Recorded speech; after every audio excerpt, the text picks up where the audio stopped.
A shooting shakes Oklahoma State University.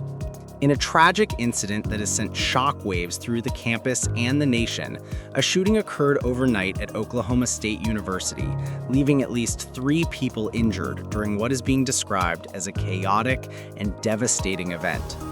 Today, we delve deep into what happened, the ongoing investigation, and what this means for higher education security amid rising violence in the United States. Imagine millions of people across the United States rising up in the streets, not just to protest one policy or one event, but to raise a much deeper alarm that democracy itself is on trial.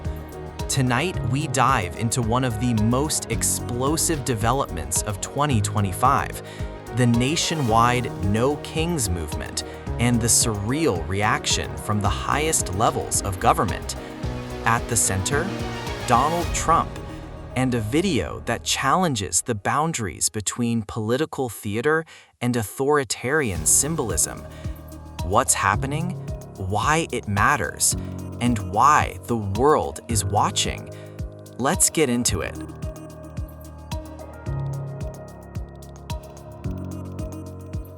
First, what are these protests?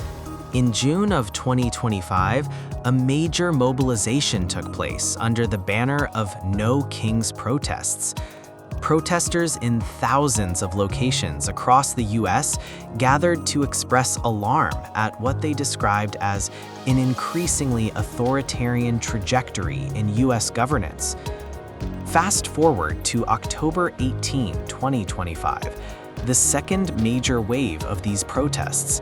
Organizers claim more than 2,700 events in all 50 states, with attendance figures in the millions. Some estimate nearly 7 million, making this potentially the largest single-day protest in U.S. history. Why the label No Kings? Because protesters say it's about rejecting a return to monarchical or unchecked executive power. "We have no kings in America," they chant.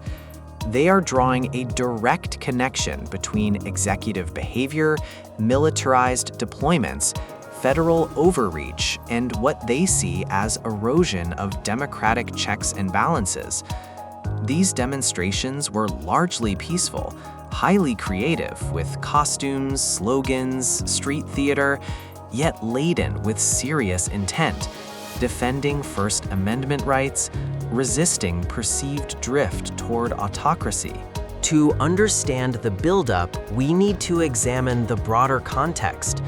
The Trump administration, his second term, has been marked by heightened federal deployments of law enforcement and military resources to American cities, controversial immigration and domestic security operations, and rhetoric about loyalty, dissent, and protest. Organizers of No Kings point to these as evidence of executive overreach. At the same time, protesters say U.S. governance must remain rooted in the Constitution, that power must remain accountable, and that the idea of a king, someone above the law or operating by whim, is antithetical to American democratic identity. And then there's the personal branding of Donald Trump himself, his rallies, his self-image, his use of media and symbols. All of this plays into the fears and also the spectacle. But the story doesn't end with the protests. Enter a particularly telling moment. On October 19, 2025, President Trump addressed reporters before boarding Air Force One, responding to the No Kings demonstrations. He said, and I quote, "They're referring to me as a king. I'm not a king. I work my ass off to make our country great. That's all it is." He dismissed the protests as very small, very ineffective, and said the participants were whacked out, claiming they weren't representative of America.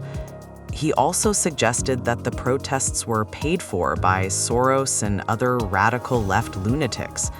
This moment is key.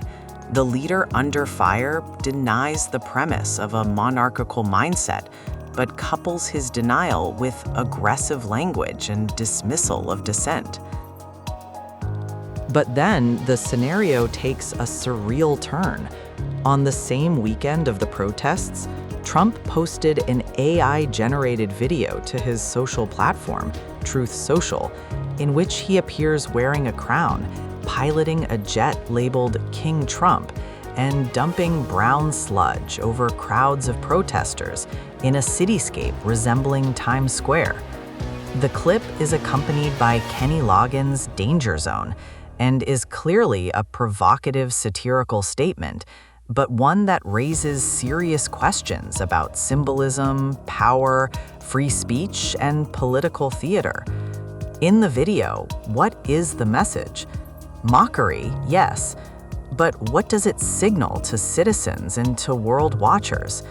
That the president is willing to depict dissent as debris, to elevate himself to the level of monarch, and to play with visual tropes of power and dominance. Critics say this kind of imagery matters because it blurs the line between political performance and authoritarian posturing. The video was posted in direct response to the No Kings protests, a kind of media counterattack. It also opens a broader discussion. When a leader uses AI media to mock citizen protest, when symbolism becomes weaponized, what does that tell us about the nature of democracy? This isn't just a domestic US story. This is a global story about democracy, power, optics, and resistance. Domestically, the protests show that large segments of the US population believe that democratic norms are under stress, that protest remains a vital part of civic life, and that new technologies like AI video are entering the political battlefield in unprecedented ways. Globally, America's model as a democratic republic is on display, and when a major protest movement inside the US frames its message as "We have no kings," foreign audiences pay attention. Authoritarian regimes will note the symbolism. Democratic allies will watch the dynamics.